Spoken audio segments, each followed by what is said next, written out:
د الله کریم په دې کل کائنات کې سلور قنج دنیا کې ټول څومره حشرات الارض موجود دي. حشرات الارض مین کیړې مکوړې چې ما او تاسو ورته هغه ځناور یا هغه مخلوقات وایو کم چې د ځمکې دننه په سرو کې اوسېږي پاتې کیږي.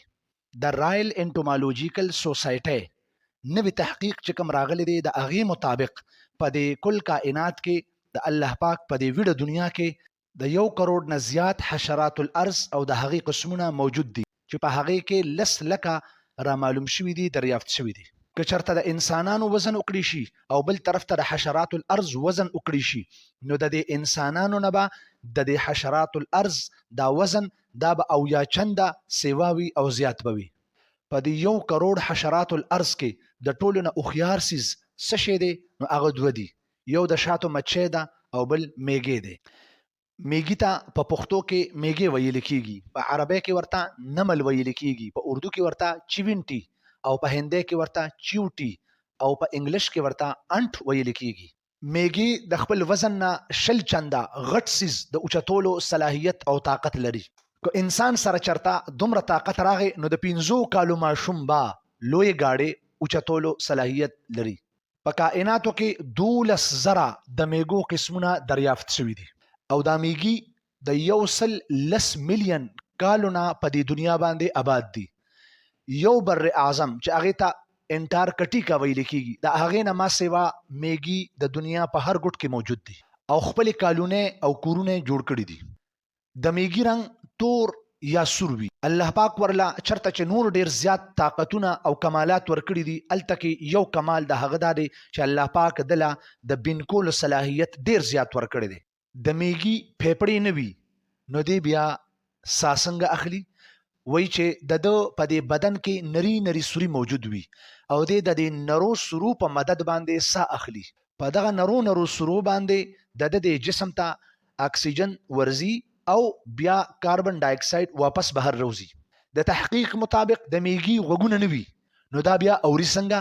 نو فرمایي چې په دې زمکه باندې د انسان د ګرځېدو سره یا څه د نور څه حرکت کېدو سره په دې زمکه باندې ارتعاش پیدا کیږي چې دې ته موږ درزېدل وایو یا په انګلیش کې ورته وایبریشن وایي. دغه وایبریشن د میږي محسوسي او د ته پته لګي چې څه شی روان دی، را روان دی، ور روان دی، زی تیریږي. قرآني مجید کې هم الله پاک د میږي تذکره په سورة النمل کې 19 سپاره 29 نمبر سورت او 18 نمبر آیت کې راوسته ده. دا د حضرت سلیمان علیه السلام واقعه ده چې کله هغه د خپل لښکر سره په یو علاقه باندې تیرېده نو یو میږي خپل نور ملګرو ته आवाज وکړو. قرآن مجید کې آیت کریمه ده: اعوذ بالله من الشیطان الرجیم بسم الله الرحمن الرحیم یا ایها النمل ادخلوا مساکنکم لا یحطمنکم سلیمان وجنوده وهم لا یشعرون.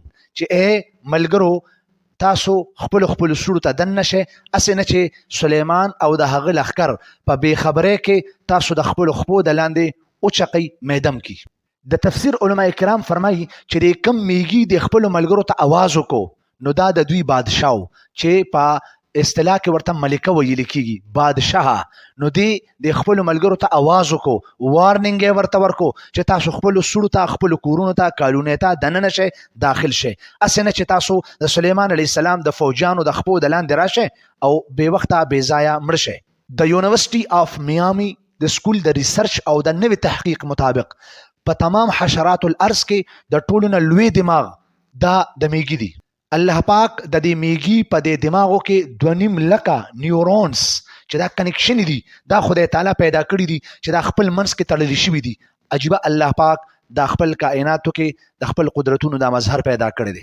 میږي ته چې کله هم څه خطر موجود وي یا ورته خطر را پیښ شي یا څه هوا څه سیلې یا د دې د پریشانۍ باعث څه شی را مخې ته کیږي نو ملکه د خپلو ملګرو ته یا د خپلو تابعدارو ته د ټولو ته باقاعدګۍ سره خبرداري ورکوي، आवाज ورته کوي. اوس د حیرانتیا خبره دا ده دا دومره ورکوټې میږي چې د دې غټوالی کم ناپ شوی دی هغه د اشاریه 2 نه واخلي تر د اشاریه 55 ملي میټره پورې د هغې غټوالی ریکارډ شوی دی، موندې شوی دی او خلقو کتلی دی.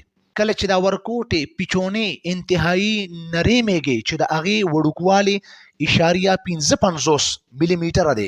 کله چې دی د خپل کوره وځي، د خپلې کالونۍ نه وځي، د رزق په تلاش کې، د خوراک په تلاش کې، د اوبو په تلاش کې، او دی لاړ شي د خپلو ملګرو سره په یو خاص ترتیب باندې، په یو خاص لاین باندې، یو لکیر باندې، نو یاد ساتئ د ده نه په واپسۍ کې نه لار غلطیږي، نه دی چرته بې درکه کیږي، نه دی چرته خطا کیږي. دا څه دي؟ دا د الله پاک د قدرتونو کرشمې دي، مظهرونه دي. حالانکه د سره نه جی پی ایس شته، نه ور سره ګوګل میپ شته، نه بلوټوت استعمالي او نه انفراريډ استعمالي، بیا هم د دقه شانته خپل کور ته صحیح سلامت سره د خوراک را رسی. دا ټول عجایبات دي، د پاک رب د قدرتونو لوی لوی کرشمې دي. دا د الله عز وجل په دې کل کائنات کې د حشرات الارض یو ورکوټ شانته حصہ را چې موږ ورته میږي وایو. الله پاک په دې کې دومره قدرتونه اخلي، په دې کې دومره عجایبات اخلي، او خدای تعالی په کې دومره کمالات اخلي. نو چې د الله پاک دا کل کائنات بسنګ وي، داغه کهکشان بسنګ وي، داغه اسمانونه بسنګ وي، داغه غزمکه بسنګ وي، په دې کې دنه کم کم رازونه دي، او په دې کې کم کم خدای تعالی خپل د مخلوقاتو د پاره یا د اهل علم د پاره یا د غور او تدبر کولو د پاره الله پاک څومره لوی لوی د عبرت واقعي اخلي، او په دې کائنات کې انسان ته د سوچ او د تدبر موقع د دې د پاره اخلي چې دا انسان سوچ وکي، فکر وکي، او الله پاک طرف ته متوجه. د قرآن آیت کریمه ده یقینا چې په دې تمام کائنات کې یا په دې تمام عجایبات کې یا د الله پاک په دې کل مخلوقاتو کې الله پاک نشانیان اخلي د عقل والو د پاره او د ایمان والو د پاره.